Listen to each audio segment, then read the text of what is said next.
പെസഹ അപ്പവും പാലും. പെസഹ അപ്പം സാധാരണ രണ്ട് രീതിയിൽ ഉണ്ടാക്കാറുണ്ട്. ഒന്ന് ചുട്ടെടുത്തും രണ്ടാമത് ആവിയിൽ പുഴുങ്ങിയെടുക്കുന്നതും. ഞങ്ങൾ ആവിയിൽ പുഴുങ്ങിയെടുക്കുന്ന അപ്പമാണ് തയ്യാറാക്കുന്നത്. പെസഹ പാൽ തയ്യാറാക്കുന്നത് തേങ്ങയുടെ ഒന്നാം പാൽ, രണ്ടാം പാൽ, മൂന്നാം പാൽ ഇതിലേക്ക് ശർക്കര കൂടി ചേർത്ത് തീയിൽ വെച്ച് ചെറുതായിട്ടൊന്ന് തിളപ്പിച്ചെടുക്കും. ഈ തിളപ്പിച്ച് വരുന്ന നേരത്തിനുള്ളിൽ നമ്മുടെ കുരുത്തോല കൊണ്ടുള്ള ചെറിയൊരു കുരിശുണ്ടാക്കി അതിലേക്ക് നമ്മൾ ഇടും. കൂടെ ഏലക്ക കൂടി ചെറുതായിട്ടൊന്ന് പൊടിച്ചിടും. ശേഷം പപ്പ പ്രാർത്ഥനയോടെ അപ്പം മുറിച്ചു. അപ്പം മുറിക്കുന്നത് 12 പീസായിട്ടാണ്. കാരണം ഈശോയുടെ ശിഷ്യന്മാർ 12 പേരുണ്ടായിരുന്നു.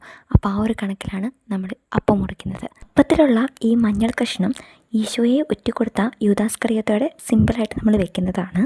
അങ്ങനെ പപ്പ അപ്പം മുറിച്ച് ഓരോ ഗ്ലാസ് പാലും ഓരോ പീസ് അപ്പവുമായിട്ട് വീട്ടിലെ കുടുംബാംഗങ്ങൾക്ക് നൽകും. ഞങ്ങളുടെ വീട്ടിൽ അച്ചാച്ചനും അമ്മയും ഞാനും മാത്രമേ ഉണ്ടായിരുന്നുള്ളൂ.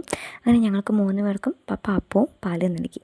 ഈ അപ്പം ഈ പാലിൽ മുക്കിയാണ് കഴിക്കുന്നത്. അങ്ങനെയാണ് കഴിക്കേണ്ടതെന്നാണ് പറയുന്നത്. അങ്ങനെ ഈ ഒരു പെസഹ കൂടി നമുക്ക് പ്രാർത്ഥനയോടെ ആഘോഷിക്കാനായിട്ട് സാധിച്ചു. അപ്പോൾ എല്ലാവർക്കും ഹൃദയം നിറഞ്ഞ പെസഹ ആശംസകൾ.